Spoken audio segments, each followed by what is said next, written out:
best total rebounding rate in the West. Like, there's really not a weakness for this team when they're playing at their best. It's just about whether or not they're engaged, and I think they'll be engaged tonight. Okay, from the best team in the NBA to a couple of the worst inside MSG. That's Atlanta at New York here. Who's grabbing the Hawks at plus 110 to win the game? Garion, or you? Yeah, I guess you just take the underdog here. I mean, look, the Hawks have only covered one of their last 9 chances at back-to-back ATS wins. So them covering 2 times in a row is a pretty rare feat. But on the other hand, the Knicks have the worst net rating in the NBA at home. These are 2 terrible teams that I really can't predict either way. So if one of them's paying plus 150, I'll just take the one that's paying plus 150. Who do you side with, Nick? This is an absolutely brutal game. I mean, we're to the point now with Atlanta that the Knicks are technically ahead of them in the Eastern Conference standings. They're both 6-21, but based on tiebreakers and whatnot, New York is actually ahead. And I think there's still, kind of the preseason expectations with the Hawks that are still kind of hanging around, where by default, I just want to say, oh, the Hawks should win this game. They're playing the Knicks. But I mean, like some of those numbers that Gary cited, I mean, these teams are equally bad on the defensive end. They're equally bad on the offensive end. They're bottom 5 in both categories. Atlanta has maybe the better individual player in Trae Young, but from a wins and losses perspective, it really hasn't mattered. And it's worth taking into account that the Knicks are coming in absolutely blazing red hot in this game. They've won 2 out of their last 3. They only lost by 6 against Denver in their last game. I think they're feeling good about where they are with the new interim coach, but I mean, this is a complete toss-up. I guess I'll go with the Knicks. Why can't they win 3 out of 4? Okay, Nick, let's go Brooklyn at New Orleans here. Pelicans have lost a franchise worst 12 straight, hosting the Nets as 2.5-point underdogs. Will the losing streak continue for New Orleans? I think it does. They're another team, much like Atlanta, where some of the preseason expectations, at least for me, are kind of still in the back of my mind with them. Where I think back to last week when the Bucks, sat out Giannis Antetokounmpo against New Orleans. I'm thinking, why are you doing that when you have games against Cleveland and Memphis coming up? Wouldn't you rather sit him against those teams? But then you look at the records, and I mean, New Orleans, even though they might have more talent than some of these, true bottom feeder teams, they're right there. That when you lose that many games in a row, I don't care what kind of talent you have, even if some of it is injured. I mean, we really have to consider them, as a bad team, a really, really bad team night to night. And I mean, defensively, they've struggled as much as anybody. They have really no home court advantage whatsoever. Their head coach got booed at home during the middle of last week.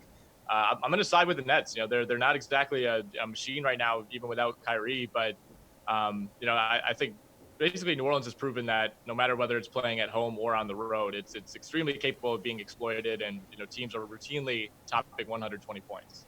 All right, Gary, and what are the chances New Orleans snaps the skid? I mean, it's possible. I really just echo what Nick was saying. I continue to look at this roster, and just even a healthy Drew Holiday and a healthy Brandon Ingram, you'd have to think they'd be competitive in some of these games. And I guess they are occasionally, but they've been horrendous. And it really just doesn't inspire a lot of confidence that they can cover this tonight. I mean, they've only covered one of their last 12 games, which is something that's going to happen when you lose 10 straight games. I understand that, but it's not even like, they're coming close in some of these contests. And another thing to consider, I know we don't really have to talk about the individual player talent because it hasn't mustered to anything as a collective whole yet, but JJ Redick's not going to play in this game. You can make the argument that he's been their most consistent player this season aside from Ingram. I think he's got a 66% true shooting rate since he rejoined the starting lineup in mid-November. There's not a lot of good stats on and off with the Pelicans, but they have been 3.7 possessions or points per 100 possessions better with Redick on the court this season. So missing him is a somewhat large deal. So I'll just take the Nets to cover. Okay, then, Gary, and take us to Orlando at Utah. Lowest total on the slate, 207. Nikola Vucevic returning for the Magic in their last game. They scored a season best 130 points, but that was also against the Pelicans. Over or under 207 tonight? I just have to keep going with my boy Greg Ehrenberg, who astutely pointed out on Twitter, I think early last week, that when are people going to realize the Jazz just stink on defense now? Keep going with the over. I mean, Utah's been quietly an over machine the past 3 weeks. I think they're 5-1 to the over their last 6 games specifically. And across each of these teams' past 10 games, Orlando checks in 18th in defensive rating. The Jazz check in 23rd in defensive rating. Even from a pace perspective, the Jazz have been more middle of the pack than they have been towards the bottom end of the league. Orlando's still bringing up the rear, so that could be a concern here. But I think this is a really low number for two teams that have played subpar defense the past 3 weeks, so I'll take the over. Too low of a number in your eyes, Nick? I think so too. Yeah, I think this is kind of a reputation type of number, a number that would have made sense, or a lot more sense, at least 3 weeks ago. Like Arian said, I mean, I don't have any numbers that bear it out more than that. But even looking at the season-long numbers, Utah got off to that great start on defense, but they're now outside of the top 10, which, for them and the way that they play is really, really low offensively. They've fallen out of the top 20. They have won 2 of their last 3, but you look at where some of their recent wins have come. I mean, it's a lot of Minnesota, it's a lot of Memphis, it's a lot of Golden State. They haven't beat a team above 500 in over a month. You have to go all the way back to November 12th against Brooklyn, and maybe that doesn't matter quite so much in the over-under, but they're just not holding teams. They're not that team that, no matter what offense you're bringing in there, you got to expect to try to win a game 98-95. They're really not that team over these last few weeks, especially, and Mike Conley, I think he's going to play, but he's been banged up. They just haven't been able to put it together. So I like Orlando to win this game. And like Arian said, I'm going to go with him and take the over. Gentlemen, we will do the DFS side of this 6-game slate with you two coming up right after Johnny Avello tells us which college bowl games to keep a very close eye on this weekend. Let's talk about a couple of games outside of the national championship games that I find quite interesting. Las Vegas Bowl takes place on December 21st, Boise State versus the Huskies, Washington Huskies. Boise State, 12-1 this year. They've won 62 games over the last 6 seasons, and they won the Mountain West Championship game this year. The Huskies, 7-5 this year, 49 wins over the last 5 years. Were double-digit favorites in those losses to Cal this year, Stanford, and Colorado. Game number 2, the Cotton Bowl on December 28th, Memphis versus Penn State. Memphis, a 12-1 season. Quarterback Brady White, one of the best in the nation, 3,300 yards and 32 TD passes. Memphis is the nation's number 10 total offensive team and the number 8 in scoring offense. Penn State, they're a 10-2 team. It's 2 losses, both on the road, were to Minnesota and in a close one, Ohio State by 11 points. The third game I want to talk about is the Citrus Bowl, Michigan versus Alabama. That takes place on New Year's Day, 2020, coming soon. Michigan's 9-3, underdog 3 times this year. Wisconsin, Penn State, Ohio State. They lost them all. Coach Harbaugh is 38-14 so far at Michigan, but he just can't seem to win the big ones. In the past 3 seasons, the Wolverines have lost in the finale to Ohio State. They go on to a bowl game to play an SEC team, and they've lost all of them. Alabama's 10-2. Coach Saban is probably asking, what am I doing playing in this one? With very close losses to LSU and Auburn, he finds himself playing outside of the national championship. Guys, 3 games I think are going to be fun ones. Enjoy bowling. Back by popular demand, it is our NFL panel consisting of Reed Fowler and the fantasy girl, Rosalie Michaels. Rosalie, are you well rested and rejuvenated following your recent trip to Disney World? Yeah, about 13 miles every day there in Disney World. So, those were long days, but I'm much happier talking about fantasy football than Mickey Mouse. Good. Well, let's do that. Let's take a look at the latest NFL headlines and their fantasy impact. Reed, let's go ahead and start with you. NFL Network's Mike Silver reporting Jarvis Landry, one of multiple Browns who want out, doing the same thing as OBJ did earlier, telling opposing teams, come get me. They take on the Ravens this week. Are you fading all Browns in Week 16? Yeah, I just want to know who are the teams that want these guys, these disgruntled receivers who are always overpaid. I mean, these guys are always overpaid, but squeaky wheel always gets the grease. We see it all the time at receivers. once they complain, we saw with Adam Thielen, a guy who doesn't really talk that much, earlier this season, saying that they shouldn't be running the ball 45 times and they should be passing. And what happened? He had some pretty big games. Stephon Diggs. So I'm not fading them entirely. You look at this game in Baltimore. Yes, it's a strong defense. Yes, Baltimore is the best team in the NFL. But at $6K for Jarvis Landry, he still saw 8 targets. And coming into this week, he was averaging 10 over the last 3 games. So he, along with Kareem Hunt at 5, I believe he's 5'5" right now. Those 2 guys, especially in this game that should still be probably heavily on the Baltimore side and Cleveland playing catch up, Baltimore's going to want to really, cement this game and say they shouldn't have beat us the first time around. I see those 2 guys, especially in garbage time, still getting a ton of volume. So I'm looking at those guys right now, and then fading everybody else. Yeah, Rosalie, the Browns putting up 40 points back in Week 4 in a win over Baltimore. Exactly my point. And these guys, you have to remember, they're looking to audition right now. They know that other teams are going to be looking at them. Yeah, you think that maybe they don't want to go after receivers that are complaining, but you know which receivers don't complain? The ones that are getting the ball, the ones that are winning football games, and they're frustrated. I don't mind the competitive nature of Landry and of OBJ. And like Reed said, Landry's only 6K this week. I really like him considering the amount of targets he has been getting. Like you said, they were able to put up 40 points versus Baltimore. Granted, it was back in September, and this is a whole different ball game here in December. But I like Landry a lot because he is auditioning. He's going to get the targets. Crowder just put up 27 fantasy points versus these Ravens last week, and Landry himself put up 27.7. So I'm with Reed. I like Landry, and I like Hunt, and you could even play Chubb.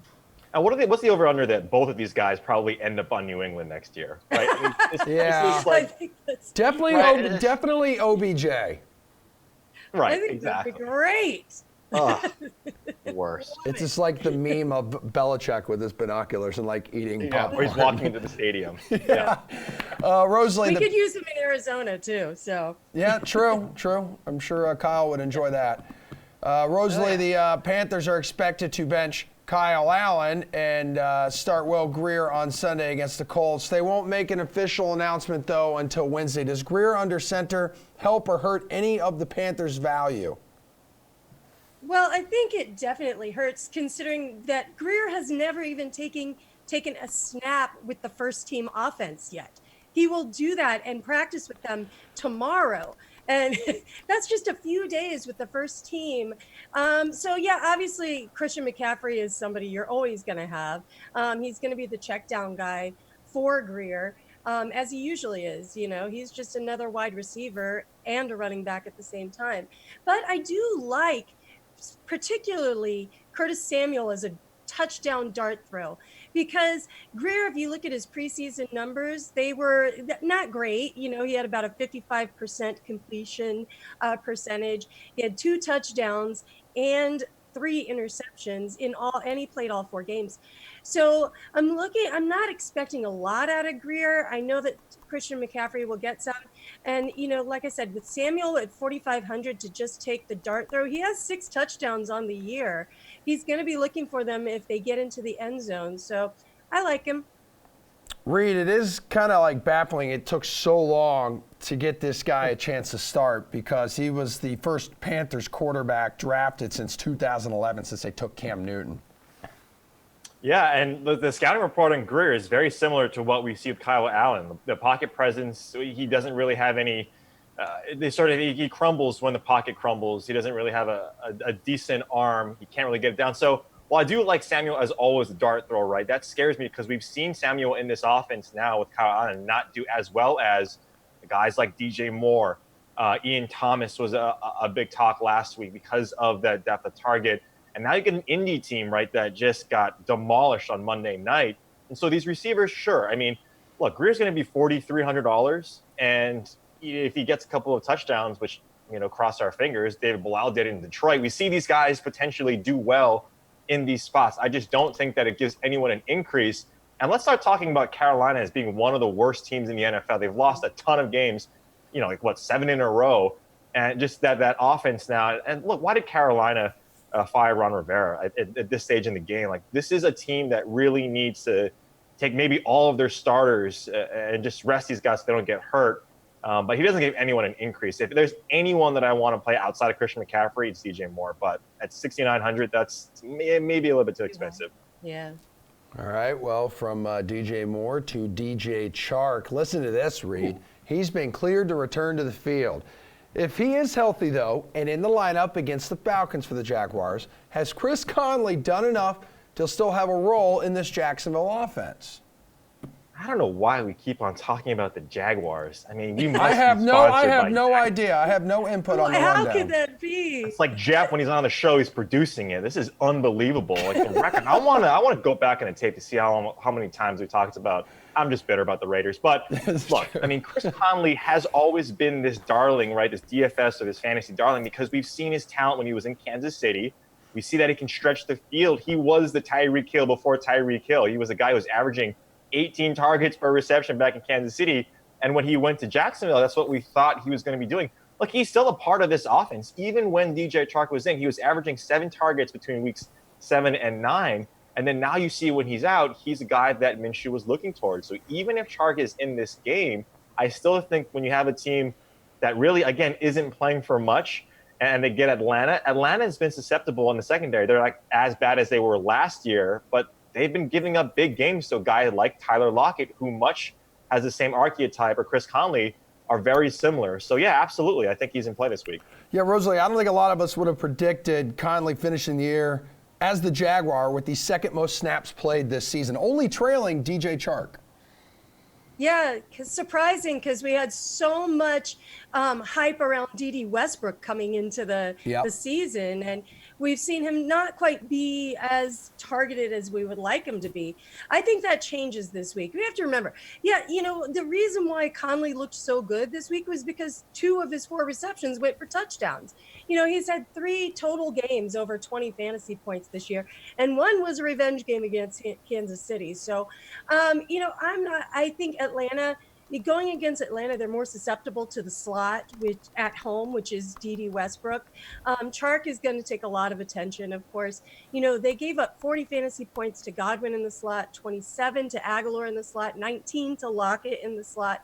And at home, they're much different than they are on the road.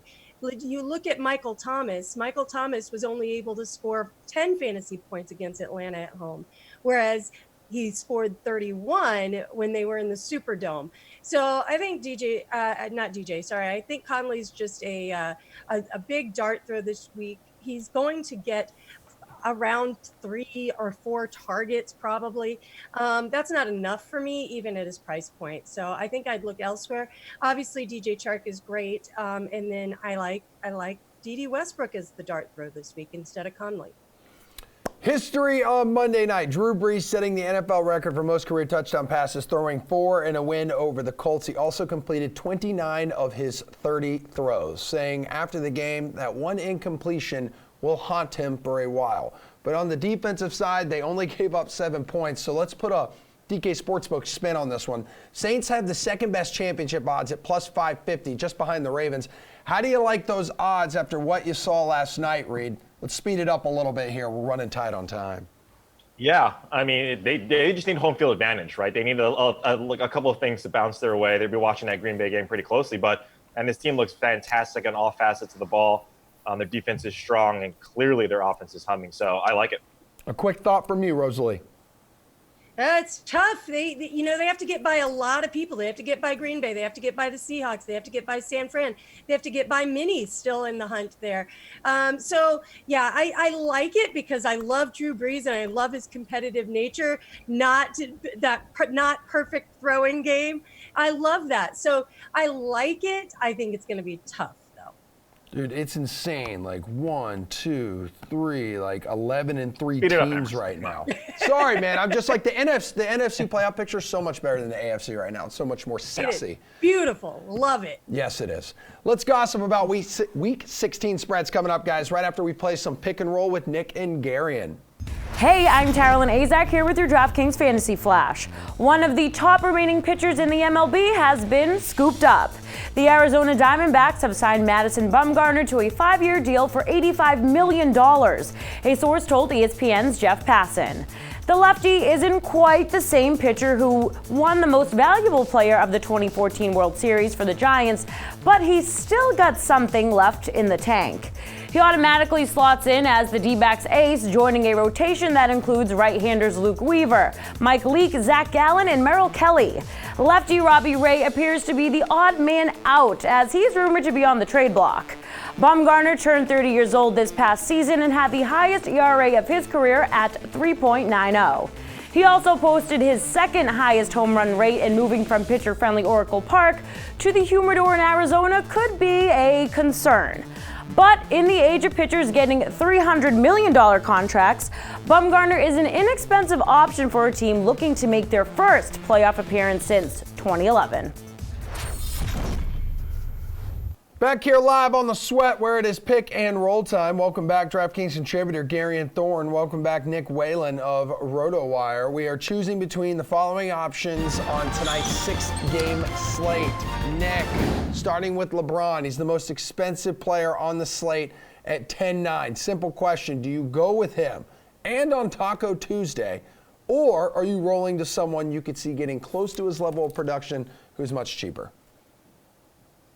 I'm more than happy to pay up for LeBron, kind of make him the keystone of my lineup tonight.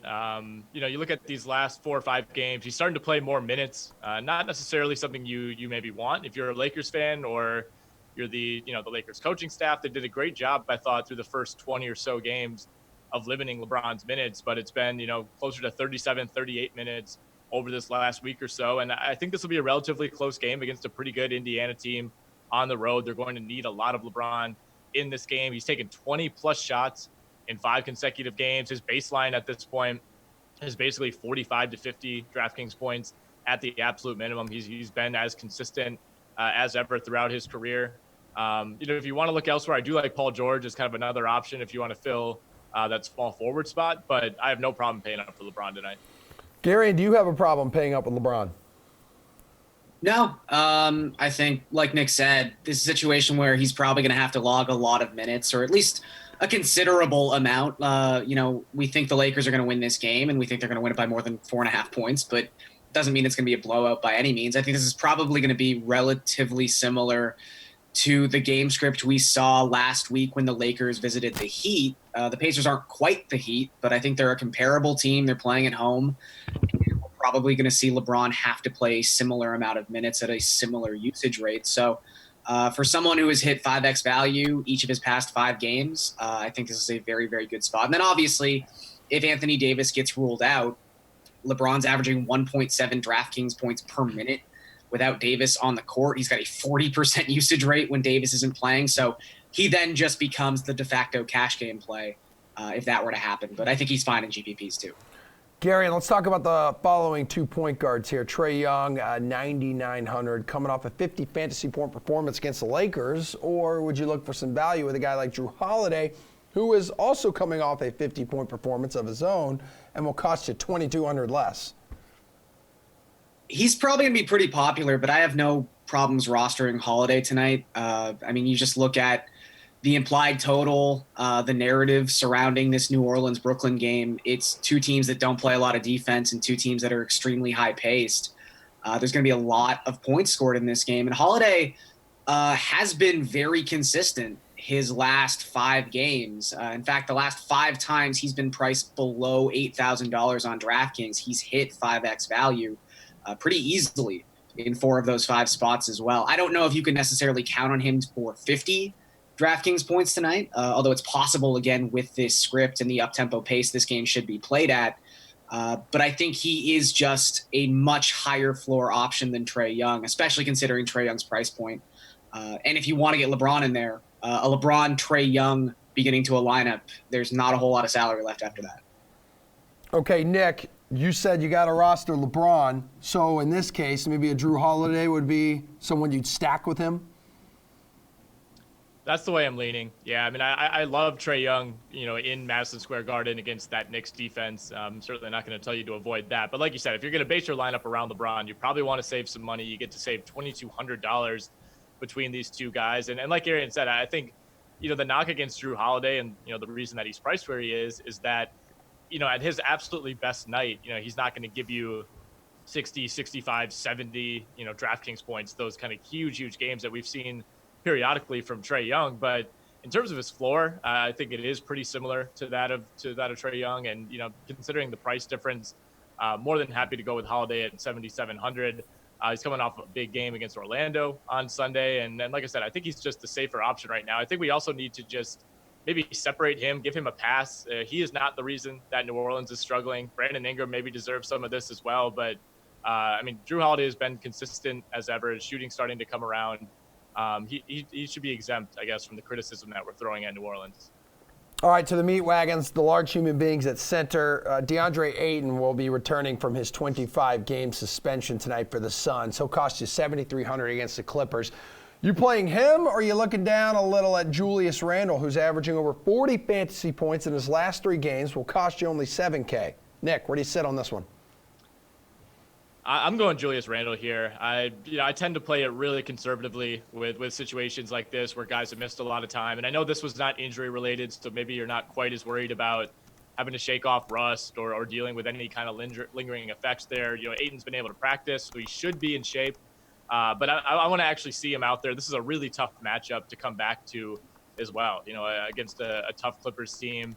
And then the other side of the coin, too, is Julius Randle not only gets a good matchup against Atlanta, but he's been playing really well over these last few games. Seems to be maybe a little rejuvenated by that coaching change. And more importantly, his minutes are back up to where we kind of saw them early in the season. 38, 31, 36 minutes played over his last 3 games. He's averaging 23, 10, and 4 in that span. Knicks are finally starting to play with a little bit of confidence. And, as we've said on this segment and the last, we like this matchup for both sides, New York going up against Atlanta. All right, Gary, and how cautious do you got to be with Ayton here? Because Devin Booker also could return for Phoenix, so maybe that could possibly hurt his production. Yeah, there's a lot of question marks in that Clippers-Suns game. We'll get to that in a bit. But I just think you do have to be pretty safe about this.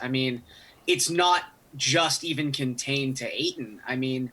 This is someone who has had a 25-game layoff, a 2-month layoff from game action, and we all know that's different than just conditioning on the sideline or conditioning during practice. And also, let's not put aside the narrative we've been talking about for, a little less, maybe the last month than the first month, but Aaron Baines is still probably deserving of, 20, 25 minutes. And, these aren't guys who are going to be playing at the power forward. So I don't even know how his minutes would be shaking out if his conditioning wasn't even a factor. So I think there's a lot of reasons to steer clear. And it also helps that you've got someone like Julius Randle in such a good spot tonight. Like Nick said, over the course of an 82-game season, you're going to have 5, 6, 7 game stretches where a player just shoots the ball well. And sometimes you have to take those with a grain of salt. But there is a tangible reason why Julius Randle has played better his last 5 games, and that is the coaching swap. We've seen the Knicks starters get pushed a lot more under this new coaching staff, and since the swap, Randle is averaging 39 DraftKings points per game, so I have no reason to think that's going to stop tonight against a pretty soft Hawks interior.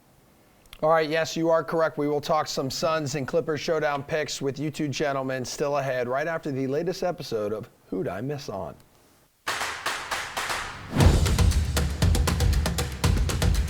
Week 15 Sunday is donezo. Means time to find out who Levitan missed on. I'm Brendan Glasheen, and this is Who'd I Miss On with Adam Levitan, segment we do every Monday during the football season. It is ending soon, unfortunately. We recap his not-so-great plays, Levitan's not-so-great plays from the NFL Sunday main slate. Feels like you themed this one as a value week for Wemo. You hoped to squeeze as much value as you could out of Dolphins running back Patrick Laird.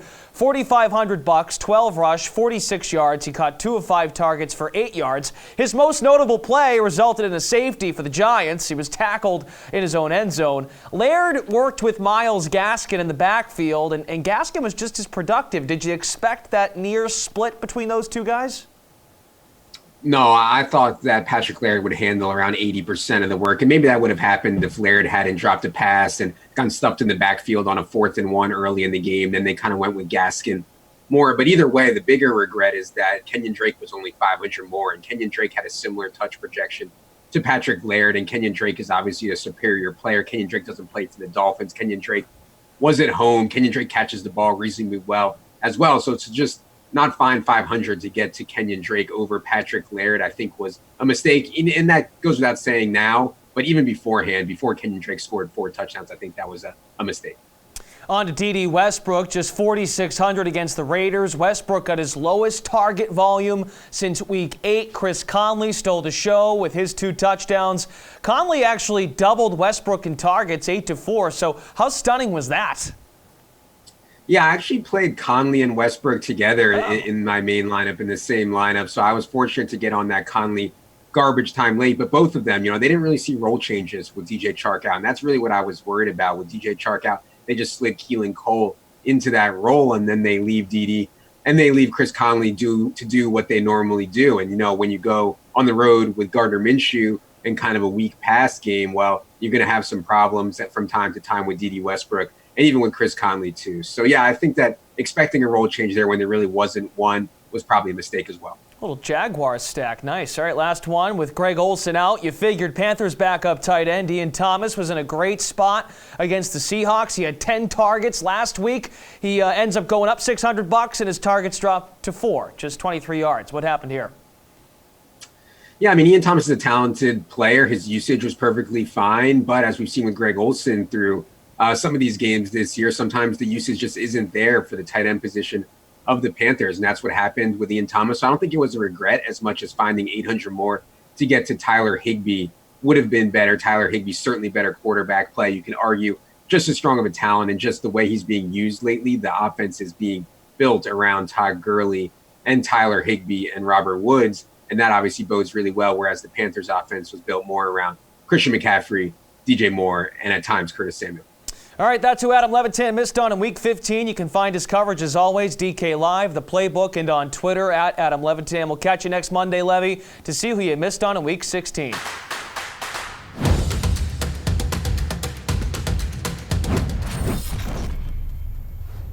Welcome back to The Sweat. Welcome back, DraftKings contributor Reed Fowler and the fantasy girl, Rosalie Michaels. Gentlemen and lady, I have you here. We have you here for NFL high or low. So are we following Week 16 spreads too high or too low? Rosalie, Buffalo at New England. The Patriots a 6-point favorite on their home turf. That spread too high or too low? I think it's going to end up being too low. I can see why it's right here, because I feel like this is definitely going to be a low-scoring game. Buffalo's defense and Buffalo in general, right, has come out swinging, but I can't go against the Patriots in December, especially at home. There's something about the Patriots, just when we start to doubt them, they go, hold on, remember how great we are, and they start to blow things up again. So, I think this game will come out down to the New England defense. The last 2 games, Buffalo's turned the ball over 3 times.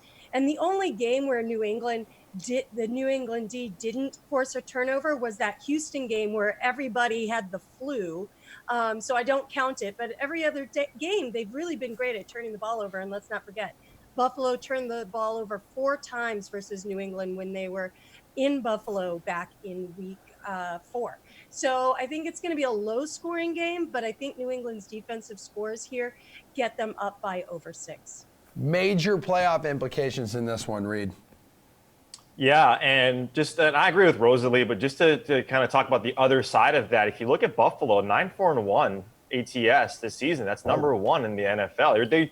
They cover. The implication is that Buffalo can't score. Their defense is really strong. They have a tough division. They go up against opponents that are tough, and yet they still come out and they cover. But now if you look at the Patriots, 5 of their last 6 games, they haven't covered against winning teams. Against winning teams, winning records, they just don't do well. But when you look at this division, you look at the Patriots specifically, and Rosalie mentioned it, in a vacuum, right? Because that's how you kind of have to treat these division games. We see it in the NFC West, where Arizona and Seattle and these teams that even when they're bad, they still play these teams well. That's what happens with the Patriots and the Bills and the Dolphins and the Jets. The Patriots absolutely demolished their division. That's what you have to do, really, I think, in this matchup, is that take it in a vacuum and not look at what's been happening with the Bills playing well against Baltimore and New England not playing well, but still blowing out Cincinnati. We still have a sour taste with that game because Tom Brady just doesn't look like Tom Brady anymore. I agree with Rosalie, but there is some cloud on the other side of the ball when you look at Buffalo, who's playing really good football. Reed, what do you think about Baltimore -10 at Cleveland? Too high or too low?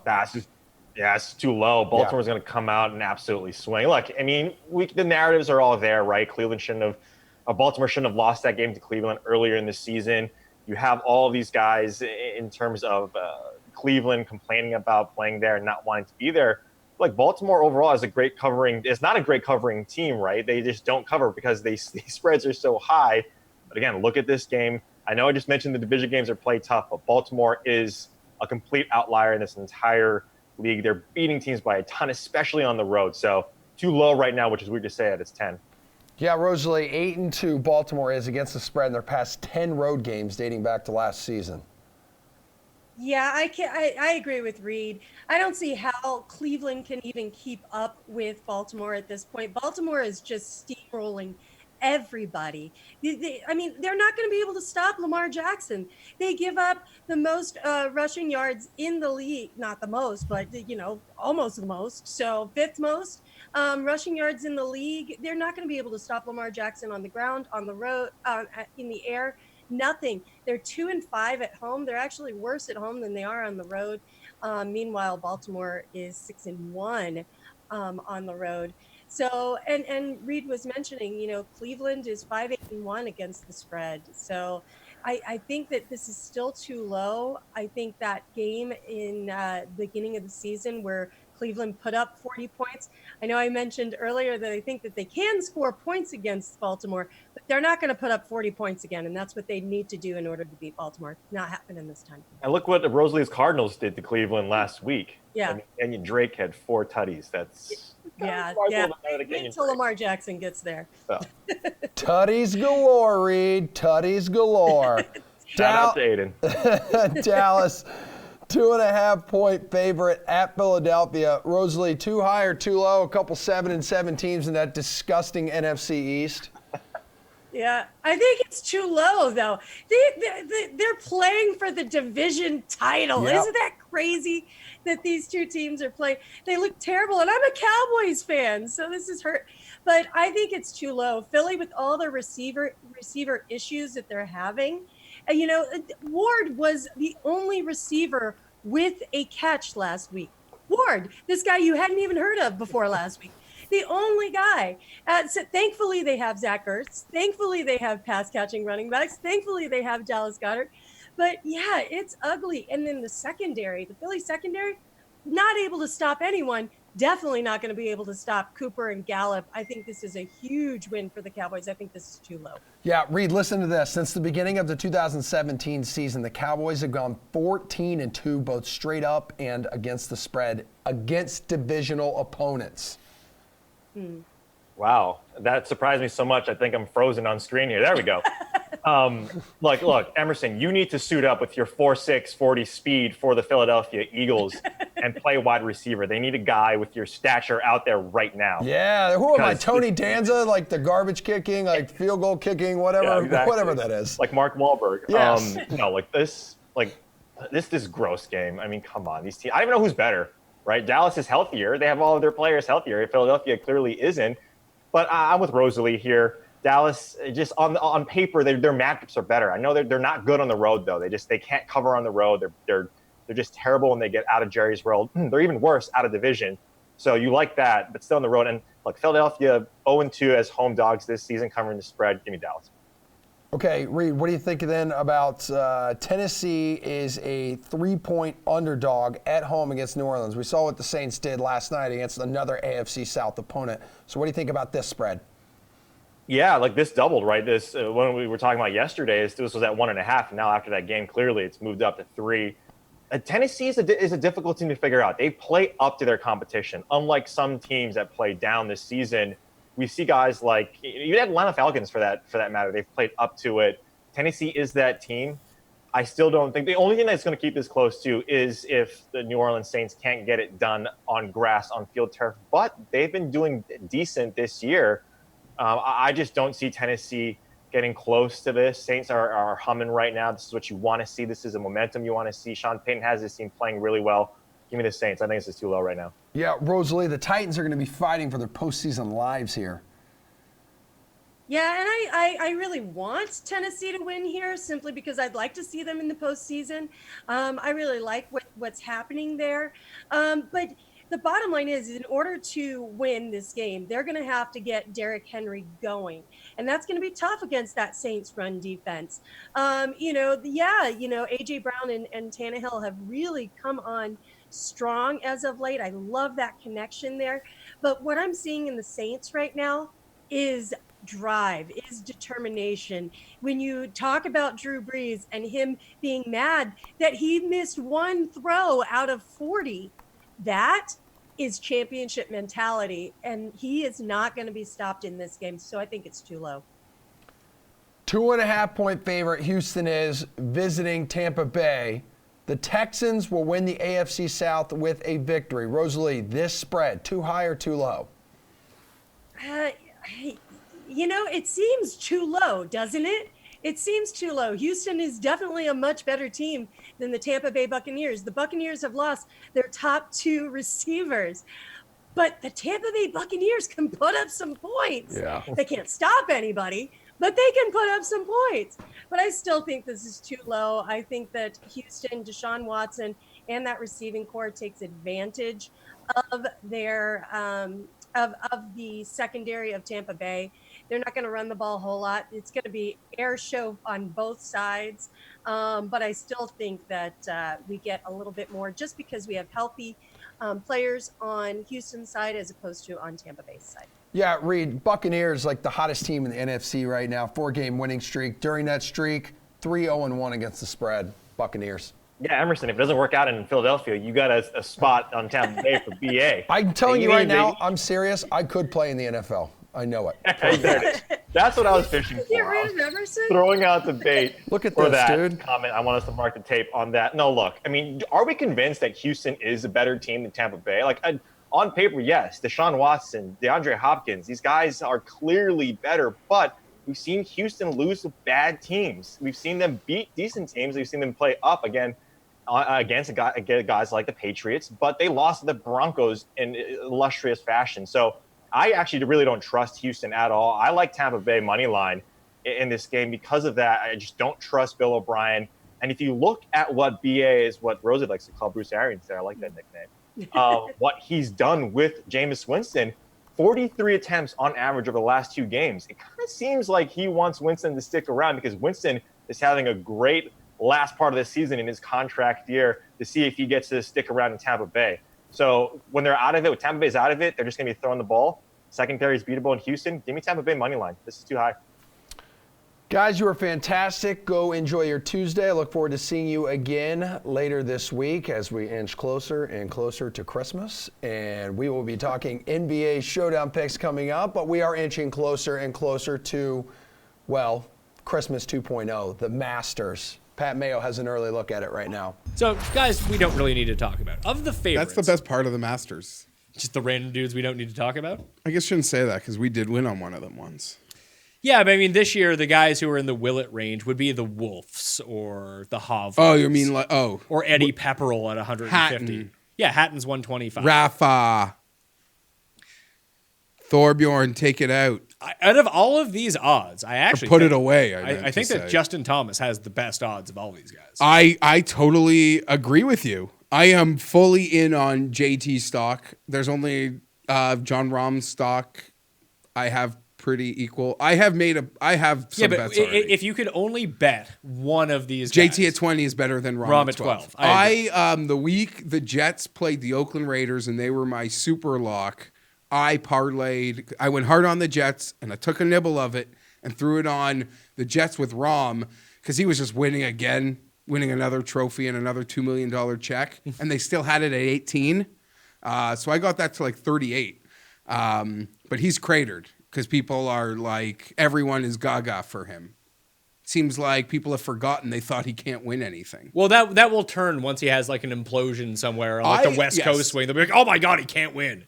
And I've been like from moment one, he's just such a bit. You have to, not everybody is Jordan Spieth. Not everybody is Rory McIlroy. Not everybody is Russell Wilson. Some guys need to develop a little bit. There's a development curve that, I don't know, when I was younger that we would witness, and we wouldn't even give guys a hard time to a certain point, and people just wanted to give Rahm a hard time and draw conclusions from moment one. From moment one. And then he went out there and he acknowledged, he's like, I'm 24 and I'm open about what's holding me back and I'm working to fix it. Yeah, says the guy with like 16 wins before he's 25 years old. And that's all you need to hear to be like, this is the guy. He knows what the problem is and he's working on it. And everyone, like even last year, pointed to the players. Old John Rahm would have lost his shit. Like he was murmuring to himself, but he kind of even kept his composure there. And I've made the analogy, John Rahm, the golfer, reminds me of Peyton Manning, the quarterback. I mean, if we just want to keep it to golf in general, he's Dustin 2.0, but he's better than Dustin was at his age. Absolutely. He's a significantly better chipper and putter of the ball than Dustin ever was at that age. Ever. But my point being in that forever, I'm old enough to remember, Pat, and it was absurd when people said it. And they said it. That Peyton Manning wouldn't win the big game. That he wouldn't win it. That he'd always run into his wall and he wouldn't win the big game. The moment a guy like that wins the big game, he can win it forever no matter what. And I believe that's exactly how it will turn. The second Rahm wins it, it's over. Like everyone will, like, there'll be nothing to hold him, to verbally hold him down with. And you'll believe in him forever.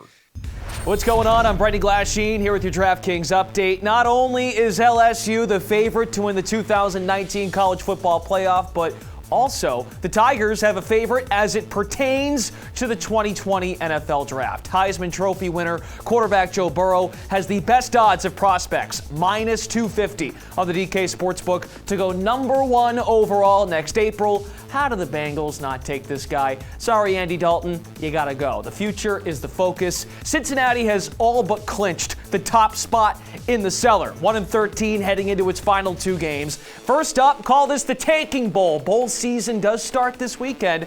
Bengals probably don't want to win this Sunday at the Dolphins, who are currently slated to have the 4th overall pick in the draft. Then Cincy hosts the Browns in Week 17. Burrow might have had more competition, a co-favorite in Tua Tagovailoa, if not for the Bama QB's dislocated hip. If Tua keeps showing progress in his return, it is possible he is at least the second quarterback off the board. But look, Tua is plus 1,100. Third best odds, it's Ohio State defensive end Chase Young, who is directly behind Burrow at plus 225 to go number 1 in the draft. The Buckeyes defensive end, he's drawn comparisons to guys like Von Miller. That's how good he is. A game-changing pass rusher. Probably the best player, the best get in the draft outside of a franchise quarterback, which is why the Bengals will do their homework on Burrow, Tua. Even Oregon's Justin Herbert, 4th highest odds to go number 1 at plus 1,400. All right, we promised you, we teased it, we're getting to it. It's Showdown Picks, NBA Showdown Picks, with DraftKings contributor Gary Thorne and Nick Whalen of RotoWire for one more time this morning. Guys, Suns at Clippers, not to be confused with the Nets at Pelicans Showdown, which is also available on DraftKings. Gary, who will you captain? Phoenix at LA. So there's a lot of things to consider here. And I feel like most of these players haven't even woken up yet. So we don't have a crystal clear picture of who's going to be playing in this game. Yep. Devin Booker is questionable. He's missed their last 2 games. Lou Williams is questionable. Patrick Beverley is questionable. Kawhi Leonard is going to play, but still missed their last game because of load management. So lots of stuff, lots of different divergent paths here. But I will say, if Booker does not play, I think Ricky Rubio is a pretty obvious guy to stick in your captain's spot. His usage rate goes from under 20% to around 25% when he's played without Booker on the court so far this season. Coming off a triple-double performance last night, he really has to get it done in those secondary categories because he's not ever going to be a high-volume scorer. But I do really think Rubio is in an obvious spot if Booker's not playing. If Booker is playing, I think either of the two Clipper studs, Paul George, Kawhi Leonard, in a contest between the Western Conference's two highest paced teams, I just think it's a good spot for both those guys. So if everyone's playing, maybe the more obvious path is the best way to go. Yeah, dude, 49 points last night. 2 nights before that, 53 points by Ricky Rubio. He is going to cost you 12-3, though, in that captain spot. Nick, who do you like to lead your squad? Yeah, I mean, like Arian said, a lot of question marks, not only for Phoenix with Devin Booker, but on the LA side, too. I mean, Lou Williams, Patrick Beverley are both questionable for this game. They've been banged up of late. JaMychal Green, who's kind of a key rotation piece for the Clippers, he's likely out again tonight.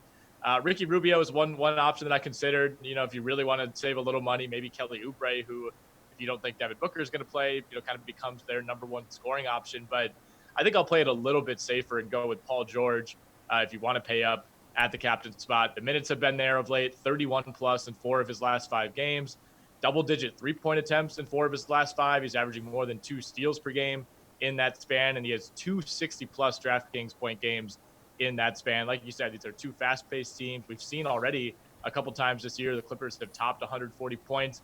I don't know if they get there tonight, but this should be a high-scoring game. He would be the second highest-priced captain, 14-4. Who do you stack with Paul George then, Nick?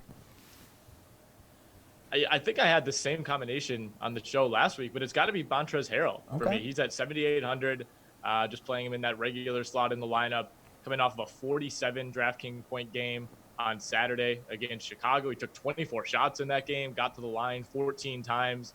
The Suns do have a few big bodies. Obviously, if they get Ayton back, you have Baron Baines, you still have Frank Kaminsky, who's been starting these last few. So they have bodies to throw at him, but the Suns allow the 3rd most shots at the rim in terms of percentage of total field goal attempts. That's a little bit concerning. They do defend the rim fairly well, but DeAndre Ayton, him returning, I don't know that necessarily helps in that regard. And Montrezl Harrell, I mean, it hasn't really mattered who you throw at him. I wouldn't go as far as to say that he's matchup proof, but I mean, he's a guy who's undersized and, has had similar success against big bodies as he has against guys who are a little bit more similar to him. So not too worried about the Phoenix front line, and I like Montrezl at 7,800. Gary, and if you go with Rubio as your captain, who do you stack with him? Well, Nick mentioned his name already. If you're going with Rubio with captain, that means Booker's not playing, which means Kelly Oubre just becomes the obvious guy to stack with him. And look, even if Booker does play, where that might take Rubio off the board in terms of his viability as a captain's pick, I don't think Booker's presence ruins Kelly Oubre's value.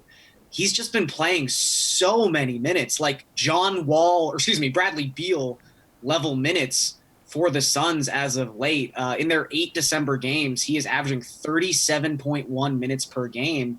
And maybe his usage rate won't be the same if Booker is on the court, but at the same time, I think this game goes over 227. It's implied total right now. So if you're going to have a guy who's only sitting 10 minutes in a contest with that many points, he's at a very, very nice price point. All right, Gary, and value. So again, this is going to really shake out with who's active and who's inactive. Yep. Right now, I would say, obviously, if Booker's not playing, Bridges is an obvious value play at 4.8. He's had 2 very nice games filling in for Booker in the starting lineup. If that doesn't happen, Cam Johnson has been someone I've liked for the Suns all year long. He's a rookie, but he has a very established role on this team. Not a high ceiling player, but a very high floor player. And then for the Clippers, again, if Lou and Beverly aren't playing, Terrence Mann becomes maybe even a must play considering his basement level price point, essentially. If everyone's playing, Landry Shamet's still pretty cheap, and his role probably won't be too affected by the guards coming back just because he is a relatively integral piece of that Clippers initial rotation. So this is one you're really going to have to watch as we get closer to tip here. Yeah, Nick, I do know we're going to have to watch this closely. Some of the playing statuses of these guys are up in the air, but right now, I don't know. If everyone plays, who's your value pick? If everyone plays, I have Landry Shamet as well. I think Arian's spot on there. He's the one guy who, if everyone's active, someone like Terrence Mann might not even see the floor. Some of these guys have really been thrust into much larger roles than we expected. And Landry Shamet, prior to the injury, you do have to factor in, the fact that Paul George was out for a lot of those games, but he was playing around 30 minutes a lot of nights. And even after a long layoff, he came in and played 21 minutes on Saturday in his first game in more than a month, had 11 points, 4 rebounds in that game. The one knock on Landry Shamet, I guess, is that he is very 3-point dependent. If he has a night where he goes 1 of 5 from 3, he might kind of be a bust for you. But you really can't ask for much else when you're talking about a price tag of $2,800. 1 minute left in the show. Let's get right to Slate approved picks. So, Garion, your favorite player tonight on this entire 6-game slate? It's basic, but I think it has to be LeBron. I just don't see a way where I'm not putting LeBron into my lineup tonight as the starting integral key piece. You are so basic. All right, Nick. What about you, man? I have LeBron as well, but I'll pivot and make a small case for Kelly Oubre here. I wouldn't say he's my favorite player on the slate, but if Devin Booker is out, I think getting him at $7,400 is a really big time bargain. He obviously would become their number 1 scoring option if that's the case and Booker sits. He took 21 shots the other night with Devin Booker out of the lineup, had 24 points and 3 steals. I think you'll kind of look at his final DraftKings point total and maybe not be all that impressed, but he somehow managed to grab 0 rebounds in that game. That's not going to happen again. I like Kelly Oubre to really have a high usage rate tonight against the Clippers if Booker's out. Nick, Garion, thank you. Thank you to all of our analysts this morning. We will see you guys back here tomorrow morning at 10 o'clock. Good news is we are now 7 days, 12 hours, and 59 minutes away from Christmas. See you tomorrow.